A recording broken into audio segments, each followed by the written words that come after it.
Welcome once again to Syntax Error, your pretentious, philosophical, pedantic podcast ostensibly about video gaming and related topics therein.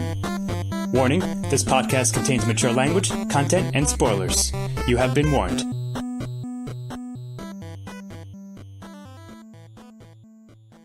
And welcome back again to Syntax Error. I, of course, am Scott Thurlow, as always, joined tonight by Stephen Amosi. Hello. And J. Ian Manzer. Kickstart this. Yes, and based on that, you may have gathered we're going to be discussing Kickstarted games, sort of to start off with, but then sort of a broader discussion about kickstarting projects in general and sort of the pros and cons of them. But I wanted to just go through quickly sort of the big name games, Kickstarted projects in recent memory, or since Kickstarter has been around.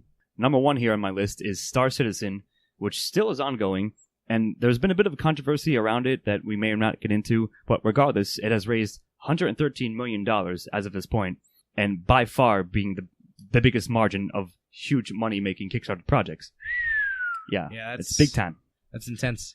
So, also, one of the early ones, I mentioned this game, even though I didn't like it personally, but it was sort of like the early iteration when Kickstarting projects was becoming a bigger thing, was Tim Schafer did, at the time it was called Double Fine Adventures game, like had no title really, right? But it became Broken Age, which was in 2013, and it was the highest funded project until that point. It raised $3.3 million, and then it was surpassed by Project Eternity, which I mentioned quickly because In Exile did that, and In Exile also did Wasteland 2, which was also a huge success in Kickstarter. It was like $2.9 million, so just under $3 million. The point of all this is, these are the big name ones. There are a couple of others we'll get into, like, or for example, Mighty Number 9 was a big one people are waiting for as well. But the thing is just that it's sort of like a weird new way to make a game, right? Instead of working for a AAA corporation and having a budget, a preset budget, you have X dollars to make this game in X amount of time.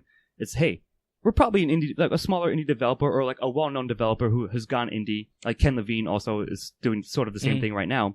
But regardless, it's like, hey, you like our stuff, or here's our idea, here's our pitch, give us money, a few dollars at a time, and if we get enough of it, we'll make a game, and hopefully it'll be a good game, if it even exists. Yeah. That's kind of the point. So yeah, I mean, like, what do you guys think about Kickstarting projects in general? I think it's a very interesting new way of making games, and or really anything. Like, sure, Kickstarter is such a wide net. It's a very newfangled way to do exactly. things. Like this was never possible earlier. before. Yeah. But as far as games go, I think that it has opened up a lot of doors to people who want to make their own projects, their own indie things that have nothing, like, they don't want to be wrangled by the larger beholden to corporations. I guess I want to the say. larger corporations that run the video game studios. This is a fascinating topic for me because I can really discuss the implications of crowdsourcing, the populist movement of fundraising, in whatever topic you want to get into.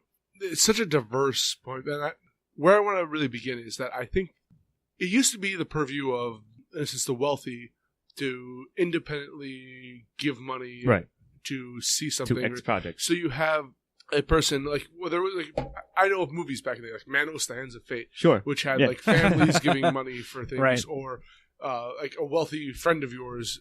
Now, because of the internet, and I think it's really because of the internet that this thing exists. It definitely is, for sure, but go on. It allows, we have a presidential candidate in the United States, Bernie Sanders, who is basically crowdfunded, and he's famously for having $27 as his average donation.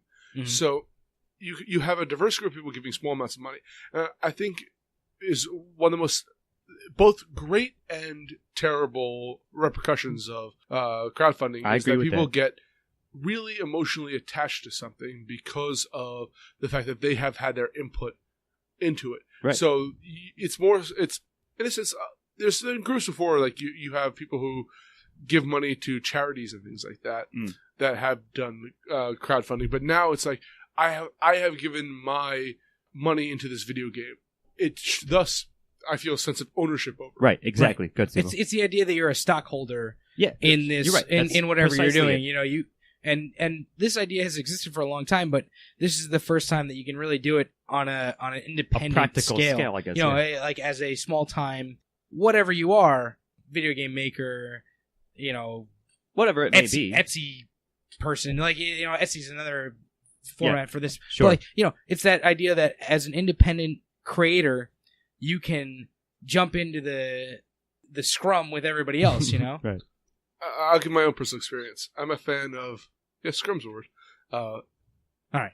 There's an economist I really like, and yes, I'm nerdy enough to have an economist I really like, called Robert Reich. Mm-hmm. And I follow him on Facebook, and he was doing a Kickstarter for a movie. I looked, and I saw all of like, the bonuses you get for donating. Right. And you got like executive credits if you donate like $15,000 to this. Sure. But it's so simple. A credit card, just put in the information.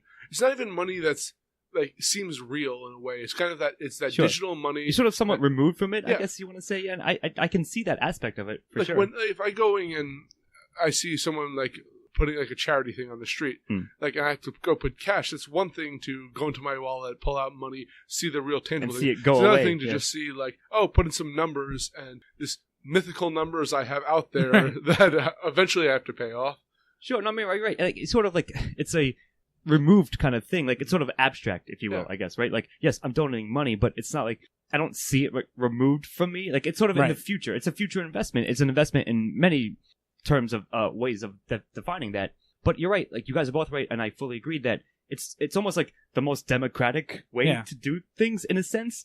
But it's just odd because you're like it's a double-edged sword, as we also just said.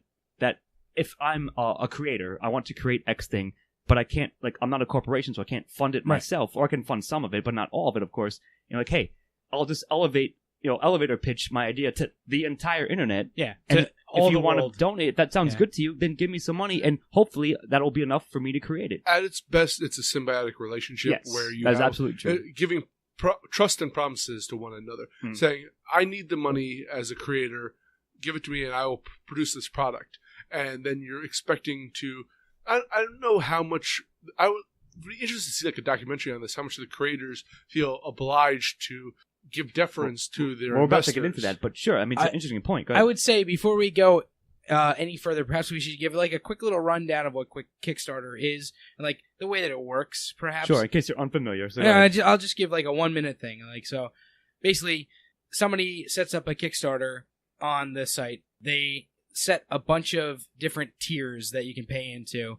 You know, you have your like $5 tier, which is like you get whatever thanks. It may be, yeah. Or you have, and then you have your like $15 tier where like you get a copy of the game or whatever, like whatever you're doing, and then it goes all the way down. Like there's thousands and thousands of dollars that you can give, and like you get EP credits or like something like that, or like you know you get a cameo in the game, whatever. And then they have stretch goals in these as well, which are if the project makes a lot more than it was meaning beyond to make, its original asking price. It asks for $50,000, and then it makes so they say, all right, if we make $60,000, we'll do this extra thing. We'll make an extra bonus level, or or whatever it may we'll be. Put out an extra. We'll put out the soundtrack or something like that. And that's kind of the way that Kickstarter works. And I just wanted to get that out of the way, like kind of in the beginning, before we go too far into talking about this. Actually, it's an important difference because stretch goals and tier, like the donation tiers, are a bit different things. But I think it is interesting to Ian's point where it's really funny to me that, okay, if I give you X amount above and beyond, like, let's say in quotes, the normal donation, then I get to be like a cameo, or like I can write a line, like you get to write a line, whatever line you write, we'll put it as a piece of dialogue in the game or whatever it may be, specific to games in this instance. But either way, it's just really interesting because it's sort of a dynamic you've never seen before between creator and audience, in which the audience sort of you get to reach right out. You don't have to like go through a third party like who is representing you and like giving you money and stuff like that. You can go and say, hey, instead of giving your money to this studio, just give it directly to me, and I will make the game that you want me to make. That's where also the problem comes in, as we were talking about, exactly, where everybody feels a sense of ownership of the game, and like if it's not the exact or whatever you're making, if it's not the exact thing that they wanted, they kind of then they'll be disappointed, and they'll feel like as a quote unquote owner, they've been let down by the person that's in charge of making whatever it is that they paid for. So here's kind of the interesting aspect out of that to me is that, again, as a creator, I have a vision. If you like my vision, if that's something you're interested in, to quote Entourage kind of, then okay, give me money. but like I'm still like the visionary director of it, right? Right. But the more investment you feel about it as attached to the money you donate, then if doesn't live up to what you thought it was, Yeah. then like how much are you owed or not? Like as you go up in tiers too, you kind of I feel like Yeah, you that's feel what I'm like you saying. should Of course. you should earn more. Like if you put $30 into something, you're like, all right, I'll get the game. Like I trust this person to do what they want. If you're disappointed by it, not the biggest deal in the world. But you're right. But if you put in like $10,000 to like go and be a part of the game and you think it sucks, then that's of course. that's a huge deal. Like you spent a large amount of money and were disappointed in your investment. Sure. Then the line moves. I mean, I start talking about some of the issues involved Sure. with the whole Let's pick up some of the Kickstarter. cons, perhaps. So I was doing some research into this topic, and there was a very fascinating one where a video game, I forget what game it was, but a video game creator wanted to raise $65,000 in order to develop a game. And they weren't allowed, like, they reached their goal, but Kickstarter doesn't take the money until it reaches the goal, or at least it didn't when theory, that game went through. So a number of the pledge donator, or those Donors ended up including someone who pledged $10,000. The money didn't come through. So all of a sudden, people had been putting all this money into the game on the creators' end, and they couldn't. Yeah, nothing happened. It disappeared. I would say this though. I think that Kickstarter has anything like this is going to go through its problems in the beginning. I think that they've fixed a lot of that stuff at this point. But that's one issue, is that this is kind of dealing with, I feel, the one problem that creators come across. Well, the other problem is the creators not following through, which well, is that's where I was going going to get into. But I was going to say that like the creators really have, if they meet their goal, they hold all the keys there. It's not they don't get screwed over by the you're actions, absolutely right about aside that. from this one scenario. But you're right. There's been plenty of cases of someone taking the money and running. Yeah. In not only video games, but in many any other projects. projects. Sure, that's kind of thing. And like I said, it's funny to me. I'll bring up Wasteland again as an example because I believe, as I recall, there was a donor a high tier donor, like 10,000, whatever it was, above and beyond the normal donor, and they were made into a character. Like, I want to be like basically a side NPC, and showed up, and like that seems really fun and cool. But you're right, Steve-O, to your point earlier. If I thought I liked Wasteland, it was a good game. I thought it was well designed. It was all fine. But if you didn't, and if you're like, I hate the way they did my character, like that, like what are you going to do? And recourse to that, I guess. I guess you kind of like at that point have to trust them, or you have to be so confident in it. I think that if you spend $10,000 on something or whatever, like some huge amount of money, and don't trust the person that you're giving the money to an extent, that's on you. You know, you have to completely trust that that's going to be a great product. Well, before you do something. Think of it this way. And you guys know me. I like gambling and so forth. It's basically a gamble. Yeah. In a certain sense. But investing's always a gamble. Of course. But now, like, it's more like, as you were saying, it's like closer to the main, like, the man on the street than ever, in that sense. And unfortunately, in general, back in the day when it was people investing a lot of money to get stuff made, they understood the repercussions of what happens if that falls through.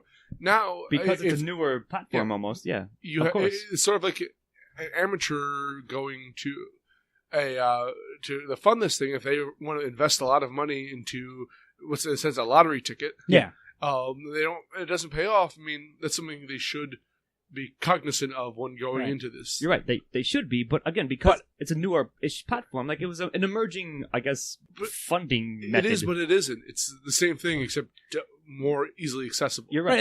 That's true. The other thing is, like, that you should be cognizant of that, but there's always going to be people that aren't necessarily, or that'll always just be true. Of say course, that, but... like, you know, or try to like back out on that, and like the problem is going to come when there are these really big donors that want to back out on their investment because things aren't going the way they want them to, or things like that. Like, when I think that the way you have to go into a Kickstarter feeling, if you are a donor, is I'm giving my money to somebody and completely trusting them with it. You're essentially here's my trusting money. Their vision, I trust you to like do not only what you say you're going to do with it, but something that aligns with how I want it to be. Right. Exactly. And if you don't completely trust that, you should never give that amount of money to that. But that's not always going to be the case. There are always going to be those people that are like, that say, I thought I trusted them, but now it's, you know, now they've like let me down or whatever. And sometimes it's on the creator and sometimes it's on the donor, you know? I mean, increasingly it's going to be like,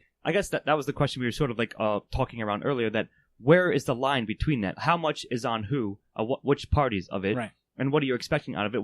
What's the developer expecting, the creator, and what are the audience, the funders expecting out of it? I think by the natural way Kickstarter works and other crowdsourced things is it's not a direct promise that this will ever be made. It's sort of a vague, hey, help me out, and hopefully everything will come. And if I get enough help, with a little help from my friends, I'll get by. Like, right. You're right. I mean, that's true. It's just that you're right. Like as you were saying earlier, that because it's so now more prolific, anybody can do it, right? So sure, that should enable like creators to realize their vision more easily than ever, but it's not a guarantee, I guess I want to say. If you want to think of it, it's entirely a capitalistic thing. Where it's very democratic. It's actually like more pure capitalism that we have a lot of times in yes, that's kind of true. Actual, which is really funny to think about market, Sure. But Kickstarter, I know, only makes money if a project gets funded. Right. So it actually rejects. I believe the article I was reading was of 2012, so I don't know how much has changed since then. But they don't have a statistic how many they reject ideas. There was a 44% over not just video games, all over all projects that got funded. And by the way, I think I was reading that video games have a higher percentage of getting funded. I think it's like 52% or something like that. So it's slightly over the main average. So it's 44% of projects getting fully funded out of an unknown amount of total. So 44% of those that get accepted. There's an unknown amount on top of that. Sure. So that get rejected. It's hard to do the math on that. If you're looking at the stats. Sure. I will say this, knowing probably a little bit more about Kickstarter just from like having followed it a little bit more probably than you two from the start, I would say that Kickstarter has a set of pretty strict rules about how you can or what you can do with your Kickstarter. Sure. Like if you there are rules like yes, there are guidelines. This cannot be a personal thing to like fund your life. So like you can't say, "Oh, I want $20,000 to fund my life." It has to be a specific project. There are a few other rules that are like important to the way the Kickstarter works that projects got rejected out of hand if they don't follow that, right. Sure, to a T. But I believe GoFundMe is the more open-ended. It's more like yes. that. Yes. I remember reading an article recently about a teenage girl, I think, who wanted to have a GoFundMe page for a new car, and basically got shamed off of GoFundMe. So there's a lot of other people that have gotten things have made a lot of money on GoFundMe that should have gotten shamed off of there first. Sure, but let's not get into that. We can go down a rabbit hole, of course, but I'd like to bring it back to video games since this is under syntax. But it's just that the AAA industry has been, of course, and still is, lording it over. But now we have this avenue where, for example, the big name guys, like I said, Tim Schafer, and the In Exile guys. Peter Molyneux. Yeah, Peter Molyneux, we'll get into that one too. But nonetheless, like notable names within the industry who were once working under the banner of AAA, but now we're like, listen, I don't like that lifestyle anymore. It's stifling my creativity. Like Kojima, maybe, it's kind of the same thing.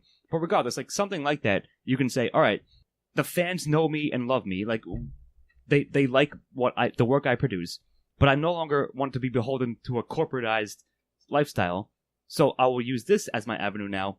So, and if you're a fan of X, whatever person it may be, then you're almost certainly going to throw money at them because you like them as a creator, and now they're, in theory, they should be more free, in quotes, to make their creation without any of the suit constraints, I guess I want to say. But you've already implied a caveat there that you have to be known. You're right about that. You're right. So you have the people who put in the hard work of slaving to develop games and independently, and then can use Kickstarter.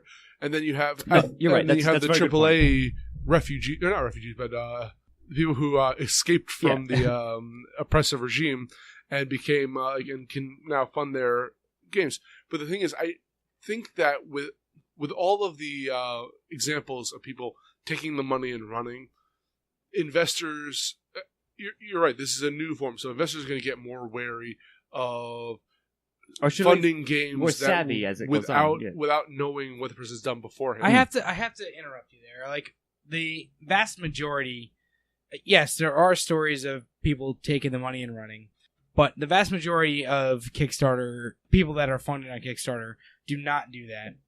And I think that's important to say. it's not like oh yeah, if you fund a game, you're like a coin flip to like have your money stolen. You're saying it's a very small percentage of that. And It's like in the video game world of the large games that have gotten funded, I think there's like 2 instances of that happening, and there are a lot of instances of people actually fulfilling their promises. Now, can I ask you, do you know off the top of your head, how many of the video games that are created through Kickstarter are people who are new to the field versus how many of them are generally well established? That's a good question. I don't know off the top of my head, but it's certainly a valid consideration. The ratio, I can't tell for you offhand. Like I said, I named the big name ones, but maybe I'll bring in this Hyperlight Drifter we were talking about, or we were going to mention, was like sort of a no-name kind of thing. And yes, that was a bigger one. But to answer your question, I don't know that offhand, but it would be relevant information to try to analyze this entire endeavor, if you will. I'm not sure how many fall on either side of that, but what I do know is that most of these games, most things that are funded on Kickstarter are actually followed through on. It's not a very large More percentage. often than not. Sure, it's not a very large percentage. I would say it's from all of the Kickstarters. Well, I have actually followed a few Kickstarters in my day. Sure. All of those have gotten funded and have been followed through on. In full disclosure, I've never Kickstarted anything. You definitely have. Yeah. I've never had anything fall through on me. I've never had somebody just cancel it. Right. There are a couple high profile ones that you're going to see on the even on the news, or at least if you're following them for sure. If you follow if you follow Games News, right? There have been 2 very high profile video games. One was not even backed out on. The Molyneux one, there's a whole story about that, which we'll probably talk about. We'll cover it quickly. And then there's one that you mentioned to us earlier before the show started called Yog Ventures, which made $500,000, and then they just canceled it. The thing with those is that they find their way into lawsuits very quickly if they do that, because they've taken a lot of money. People will immediately try to get their money back. And the other thing is, I think there have been. I was looking at a graph earlier today. So the $1 million plus tiers. Kickstarter video games. Anyway, that's what I was looking at earlier when I was preparing for this. There have been 30 of them or so in Kickstarter. Roughly history. that, sure, yes. And I don't think there's any of those that have been backed out on. So the big ones, if you back those, you're gonna be all right. The small ones, as you were mentioning, are perhaps a little bit more of a crapshoot, if you will, gamble. But still, you still have a very high percentage of success. You have a good chance of it succeeding. I'm about to be hyperbolic here. All right, but Steve-O, don't mislead the listeners. They should withdraw all their money from Kickstarters and invest in gold or in their mattress. Invest in us. Invest into TLS. Yes, obviously. So we're waiting to make that. You're a savvy investor. But no, I mean, all of that is true. Both of everything you guys just mentioned is a valid concern and a consideration. And I guess I wanted to bring up the point that, or to reiterate that, yeah, because it's sort of a new avenue, the pitfalls of it, for example, the lawsuit thing, right? Mm-hmm. They have to start setting precedents right now. Yeah. In order, because it hasn't existed before. Right. Well, that's the thing. So Kickstarter's 3 or 4 years old at this point. Let's say 5. It's starting to get in that point where there are precedents that are going to need to be set, right? And they're going to need to be set now, if not. Right, but the problem is if they haven't already been. I'm saying the problem is they weren't set before, so what do you do? Hey, I gave $10 and I never got the game or whatever it might be. What am I supposed to do? Well, fuck you. Also, I think if you're investing $10,000, $25,000, you probably have resources to get that money back. Sure. Versus a person who might have donated $150 or $20, whatever. Yeah. Whatever it may be. You're absolutely right. Matter, you're absolutely right. I would just like to say, for anybody listening, don't feel like investing in a Kickstarter is a bad idea. It's not. I've done a few of them myself. They are usually, in a large percentage of them, they will follow through on what they say they're going to do. Sure. And honestly, it's a good way to get people who are low on the creative totem pole up in the game. More exposure, I guess. Yeah. Good. And I suggest panicking and rioting. Always, obviously. As usual. But I suggest cutting up the difference in a sense. Here's the thing. We mentioned this earlier. if you're gonna kickstart something, if something seems interesting to you, that's a Kickstarter project. You're like, okay, that game looks cool. I like that idea. Or like, I like the concept, basically their elevator pitch, whatever. Like, they have like a screenshot or like an alpha or whatever, like a demo, right? But just do your fucking research. If you have a little extra money, find out who they are. Exactly. Throw a little bit of money into it.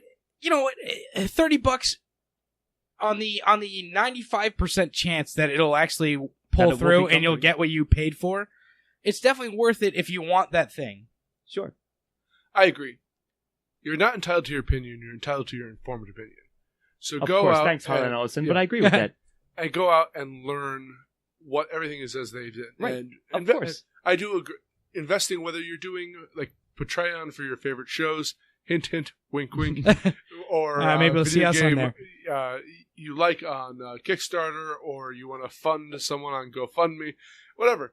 You know, be involved in your community, and this is a great way of doing it. I like populism. Yeah, and I like this populist method of crowdfunding. Just know what you're getting into. Yeah, that's the thing. You're right. So, of course, I agree with that. I'm always a proponent of just do your research about anything. Be informed, as you just said, E. And sure, so the thing is, like, and as you were saying earlier, yeah, it's a big difference if, Kojima is going to kickstart. Like, I know, like, everyone knows who he is within the community. Yeah. So there's no research to be done.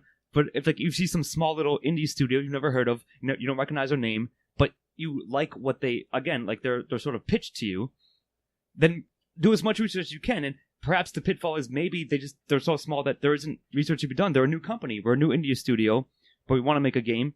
So I guess my point in general is it's good for the community at large to fund smaller, like, lesser known entities. Yeah. In order to create a more diverse pool of games. And sure, you're right. Like, there's not going to be a 100% success ratio, but the ratio, as we know, or at least as we could research and find out, that it's more often than not, it succeeds and you get your product.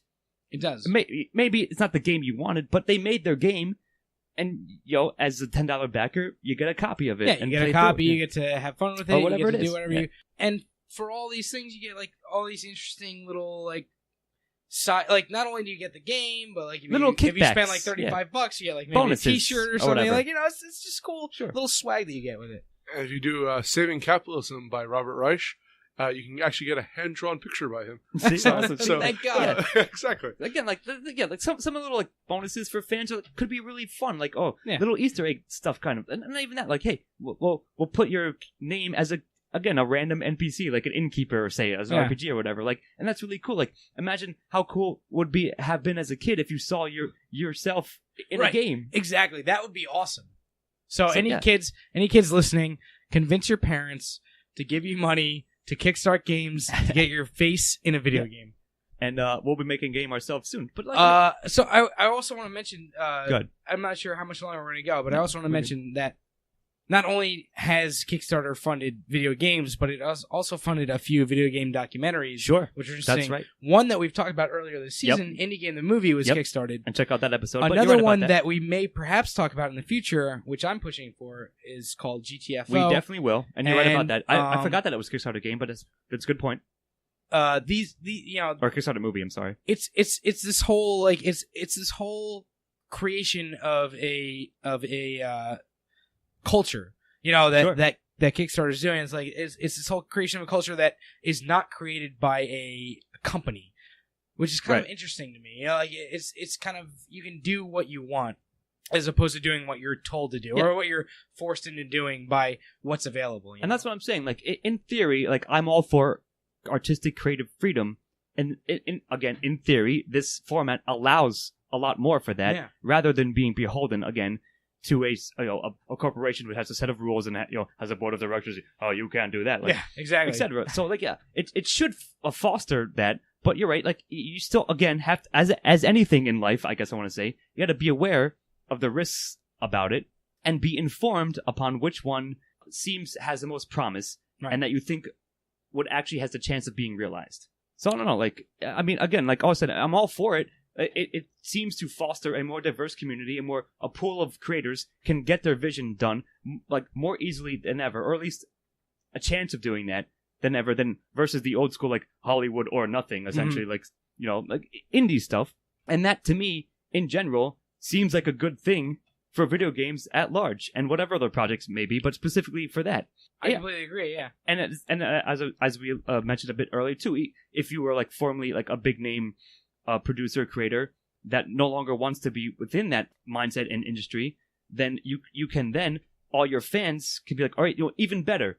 Instead of like the corporation that they're working for taking money from my favorite writer, etc., my favorite developer, I'll just give them the money directly, and they will make the game. I actually, on that point, I have a somewhat of a list of games that have been kickstarted by people that you may want to play games by them because you played games by them before and they've been great, and now they're kind of going out on their own. Hit me.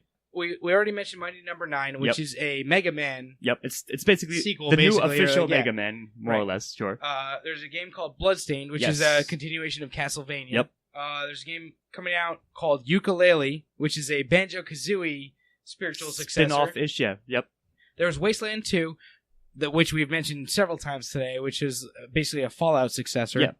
Successor / precursor, but either way, the developers were involved with it, and it was in that vein. And I guess the last one was Broken Age, which was not a successor to any series, but it was the Double Fine game. Right. I, like Scott, was not a huge fan of it, but I could see how people would be a fan of that game. I didn't like the game, but I appreciate the fact that Tim Schafer went off his own to Kickstarter and that it was made. I just didn't like it, but since I didn't give them any money, I don't feel burned by it.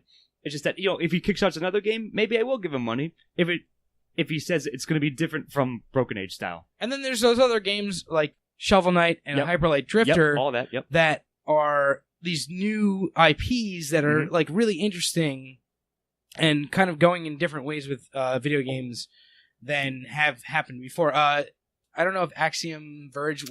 I don't think it was a Kickstarter game, but it's in that same type of vein. Yeah, right, exactly. It could have been. He could have did it as a campaign, right? But for example, something else, like say Hot Miami could have been like a Kickstarter-ish thing. Yeah. It wasn't. So are you insulting them, or are you? No, I'm giving them mostly praise. No, I'm saying that.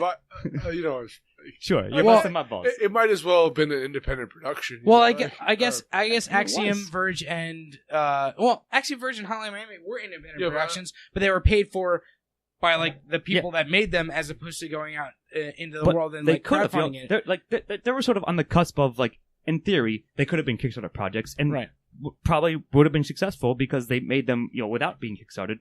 But all I'm saying is like, there's no way, this didn't exist when we were younger video gamers. But now that it does, I just think it's quite awesome that we have so many options. That do your research, sure, but if you find something that you like, that seems appealing to you, then give them a little bit of money, and you'll probably get a good game out of it and a good copy, and you don't have to, feel bad about giving money to the soulless suit corporations that are making other games that you might have otherwise want to play. Right. So, all that to say, it's a quite good system. I hope to see more of it. I'm excited to see what other games may have been announced and kickstarted in the coming year or so, and also, obviously, anyone listening, kickstart our shit. Give us money. We're not even on Kickstarter. No, we're not on Kickstarter, but give us money anyway. It doesn't matter. But we will be, if necessary. So I think that'll do it. Anybody have any closing thoughts or so forth? Anything they want to mention? All right. Go out and explore Kickstarter. I think it's a very interesting venue. Yeah, check out the Snark I need to say. I said it already. So. Exactly. So check out what's there, and if you find something good, kickstart the game that you think is going to be cool. For Syntax Error, I'm Scott Thurlow, here with Stephen Omosi. Have a good night. And Janie Manzer. Go kickstart something or start kicking rocks. Kickstart my heart. Good night.